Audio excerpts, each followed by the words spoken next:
I'm going to give you a name. You give me a word. Okay? We're going to play a word game here together. Okay? You can say skip if you want to, but I don't think you're the skipping type. What's the one word that comes to mind when you think about Newsom? Asshole. Okay. It's nice. Pelosi. Mean. Wikipedia. Fail. AOC. Pass. Ilhan Omar. Interesting. Really? Why? I actually was on a delegation to the EU with the House Democracy Partnership Institute, and she was on that delegation. And there was a member from Belgium that was there who was a total asshole, okay?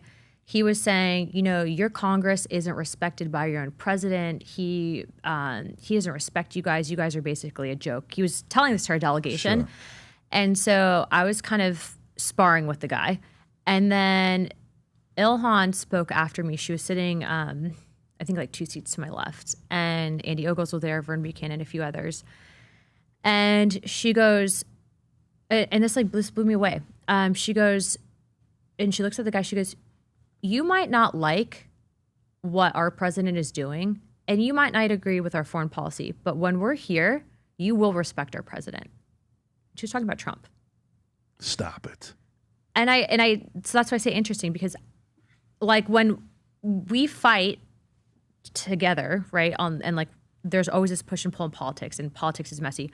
But I didn't expect that being on a delegation with a foreign government, but she said that. And I think at that point in time, when you have that type of unified front, especially in dealing with the EU, was pleasantly surprising. Wow. What was the follow-up afterward? Have you guys since then talked, or? She is the co-chair of the Syrian caucus that I have, or that I'm heading up now.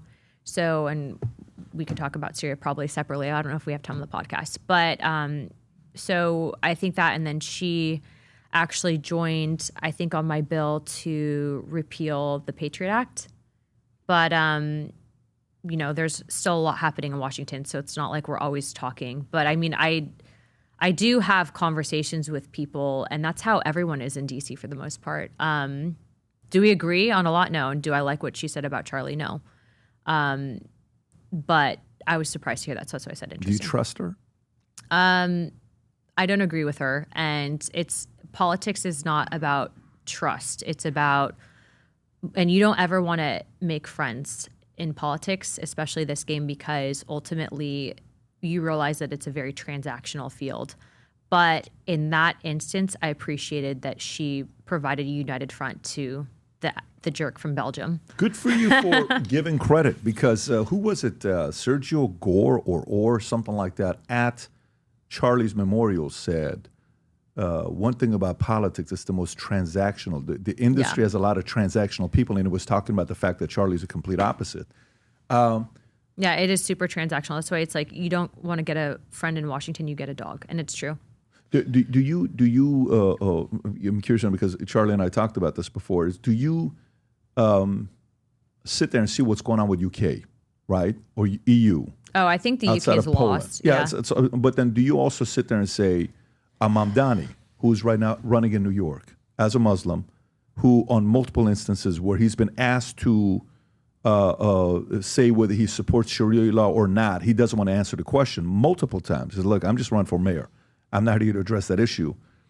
Does it concern you of, Western ideology, America, things that we've built, does it mesh with more Islamists that are getting into politics who have strong beliefs, like in Ilhan Omar, like in Mamdani, like some of these folks? Does that concern you long term? What concerns me long term is immigrant assimilation. Remember that President Trump was endorsed by a group of Muslims prior to the election because the radical left embracing the LGBTQ pro-trans very adamantly opposed, I think, to anything that the Christian Bible talks about, that the Quran talks about, or that the Torah talks about. They endorsed him. And a lot of people forget that. And President Trump has been able to, because of his position, negotiate with countries like Egypt to help push Hamas into negotiating to agree to the peace deal with Israel. But the question is, I think, more of assimilation than anything. Because if you have a Muslim American who's been here 3 terms and is Americanized versus someone that refuses to assimilate, and I think that's probably why we should actually respect and go through and encourage people to go through legally, because they have to force to assimilate. If you don't embrace American culture, then you will still continue to hold on to the values of your country that you came from. Likely, if you're in the United States, it didn't work out in that country. All right. Okay, I got 5 more names and then we're done. Okay. Mamdani, one word. Grifter. Grifter. Yeah, he will, his donors, he will advocate and become whoever his donors want. I will say this, he is a very good branded candidate. And you can see that from his past. He's young, he has the branding. But I don't think that he's genuinely an ideologue because of his background and who he's taking money from. Do you think he wins? I think he wins. You think he wins? Okay. Zelensky. Corrupt. Putin. Interesting. Another one. Another interesting. Because of what's happening on the back channel conversations, because of his willingness to declassify these with assisting in the Kennedy disclosure from the president. And then also Putin, historically, if you look at interviews with him as to why there's been failures in foreign policy, he talks about his conversations with Clinton, his conversations with Bush, ultimately what he came into after the fall of the Soviet Union. He's an interesting character, but he's definitely not stupid, and he definitely can't be underestimated. And so that's why I'm happy that we have Trump in the negotiating seat right now. Yeah, you and I both. He's definitely not stupid. Diddy. Evil. Crockett. Interesting. Another one? I serve with her on the task force as my co-chair. And I haven't had exchanges with her that have been directly attacking me. I do not like what she says about the president, but I've also seen her advocate behind the scenes for bipartisan things to get it done. So that's another interesting one. It's like when you're in DC, you realize a lot on camera, and there's certain personalities that will go at it, but I don't seem to be that caricature. You're a May 6th baby. That's very interesting the way you're answering these. Okay, Ron DeSantis. He definitely, I think, is going to be a plot twist. So we'll see what happens after the governor's race and what he does. But I think he's done incredible things for Florida, and I'm happy he's my governor. So we'll see what happens with him. You and I both. MTG. Interesting. Why? Well, I think that she has, advocated for certain things, and then on the flip side, she's kind of breaking out and advocating for other things as well. So definitely not one that, and I think that this is probably more needed in politics. She's not one that will just toe the party line. If she genuinely doesn't believe something, she'll tell you. And I think that that's, whether people think it's good or bad, I think that that's needed in politics. We need more of that. Yeah. Thomas Massey. Interesting. Same category. Yeah, same category. I think these are all very similar personality types. All right. Peter Thiel. Interesting. Yeah, I do. You guys are gonna. I can tell you why. Peter Thiel. Yeah, you hear his whole what he likes to talk about on his free time. I actually really want to meet him and ask him what he talked about in his private seminar on the Antichrist. I'm curious. Like, I actually have a lot of curiosity in that topic. I think he's brilliant. I don't know him, never met him, but I'm curious as to what he has to think on that from a perspective. I think like a lot of these people, it's yeah. Okay. WAPO. Liars. JD. I love him. Rubio. I love him too. One of the two is going to run, so you're going to have to pick one. I don't know. I would, if I had to split it, I'd say give them up as a ticket. Together? Yeah. That would be powerful. Right? Oh my God. But then who becomes a VP? Well, I guess JD would need to be the one because he's already a VP, so he gets pumped up. But, I mean, that's not a bad, we're talking about that's an option to be the vice president who's going to be like, no. Yeah. That's not a bad gig. Let me tell you, Rubio is crushing it. Oh my God. He's a star right now as president. Rubio. Because it was different 10 years ago to Rubio now. Rubio now is he's like. I think Rubio's always been severely under us. He's always and there's a game that certain people have to play in DC to get into position. And he has done incredible in his ability to be able to be the Secretary of State and negotiate what he's negotiated. I think everyone, especially from Florida, I feel like Florida is leading the country in draft picks for Congress. Yeah. and like Senate and, you know, higher office because we just have a good bench. Kevin McCarthy. He's shaking your head. No go. He worked against me in both my elections. Kevin McCarthy did? Yeah. Kevin McCarthy. Interesting. Okay. I will say this. You know, I wonder sometimes if he regrets that because he definitely backed two terrible candidates. But I also wonder if it was because I was endorsed at the time by my friend Matt Gaetz. And as you know, Matt Gaetz and McCarthy have a difference in personalities. But at the end of the day, I think that maybe he realized he was wrong on that. But have you talked to him? Nope. He seems like a nice guy.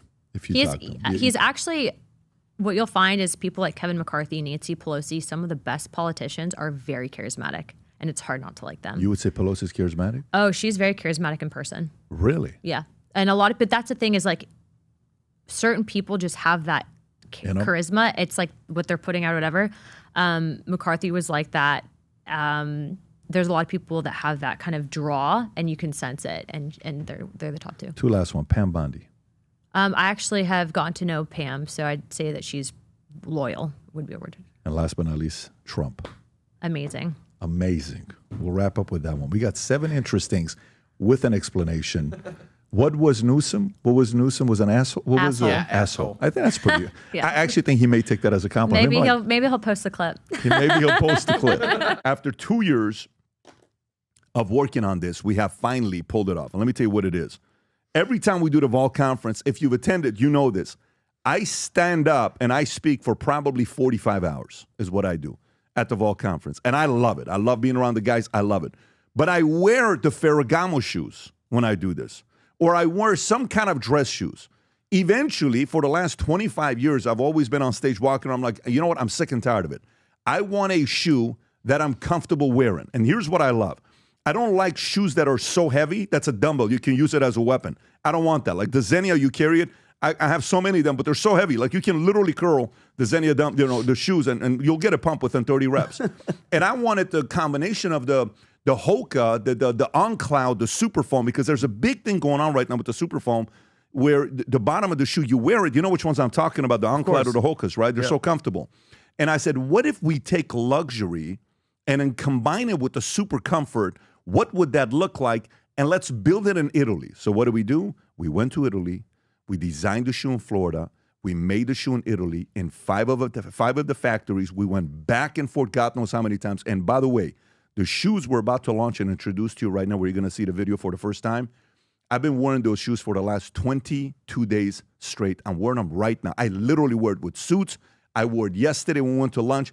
I wear it every single day. It's the most comfortable shoes I have, yet it's authentic Italian leather. Rob, if you don't mind playing the video, go for it. Here's the video of the latest shoe, the FLBs. When we set out to create a shoe that blends comfort, function, and luxury, we had the choice to make it fast. We had the choice to make it cheap. We chose neither. Instead, we chose Tuscany, Italy. We chose true Italian craftsmanship, each pair touched by 50 skilled hands. We chose patience, spending 2 years perfecting every detail, and we chose the finest quality at every step. Introducing the Future Looks Bright collection. Not rushed, not disposable, not ordinary. Rather, intentional, luxurious, timeless. Boom. There you go. Designed in Florida, 100% made in Italy. 50 hands touch each shoe that was made. And here's what's unique about it. I want to kind of show this to everybody that knows this. And I've worn pretty much every one of these shoes. So if you compare this, the Italian leather, of course, it's made in Italy. It's not assembled, made in China, assembled in Italy, 100% made in Italy, assembled in Italy. It's FLBs, Berluttis, which are $1,840, Ferragamos are $895, Xenias are $1,190, and Gucci's are $950. Leather premium lining, all of them except for Gucci. Laceless feature, it's the FLBs, the Berluttis, you have laces, Ferragamos laceless, and then you have also the Xenias, and then the Gucci's have the laces. I don't want to wake up in the morning, put laces on. I want to get out the house. Took me 3 seconds to put my shoes on today. Craftsman, 5 different Italian factories all made this shoe. Berluttis are the same as us, as well as FLB. But the only shoe, these trainers, The only one in the world today, according to the factories that told me this in Italy, that has the super foam, the only one that has the same super foam used in the On Clouds and the Hokas, it's the FLBs, and they're officially out, and you can place the order. Here's a challenge. We only have 1,000 of these pairs. And when you say 1,000 of these pairs, they start from size, I believe, is it 8? It goes 8, 9, 10, 10 and a half, 11, 11 and a half, 12, 13. Those are the sizes that we have. And the shoes that you can get today, the colors, you have access to, Rob, if you can go back there, you can have access to those browns, which is absolutely beautiful. And by the way, the brown on the bottom, the stitching on the side is a left stitching. If you can change the picture, and on the bottom it says the future looks bright. Look at the white lines on the side. It's beautiful. The only ones we have right now that you can get sent out today are the black and the browns. If you do want the white to pre-order, I would highly recommend you do so. They're going to come out the second week of December. So the white and the navy blue comes out the second week of December. The browns and the blacks are available. If you believe the future looks bright as much as we do, go place the order. There's nothing like sitting in the boardroom with your trainers and you put your feet over your knee and people look at the bottom of your shoe and it says future looks bright. That's how you get deals done. All right, so they're out. I'm excited to announce it, and I'm very happy for people to go sport it. When you get them, take pictures, send it our way. We're going to show all these shoes, all the pictures that are being taken. I already got a bunch of them sent to me on Instagram. Go to vtmerch.com, place your order. It's all over the website. Maybe buy it for your husband, buy it for your brother, buy it for your coworkers, buy it for your best salespeople if you want to let them know the future looks bright. If you enjoyed this video, you want to watch more videos like this, click here. And if you want to watch the entire podcast, click here.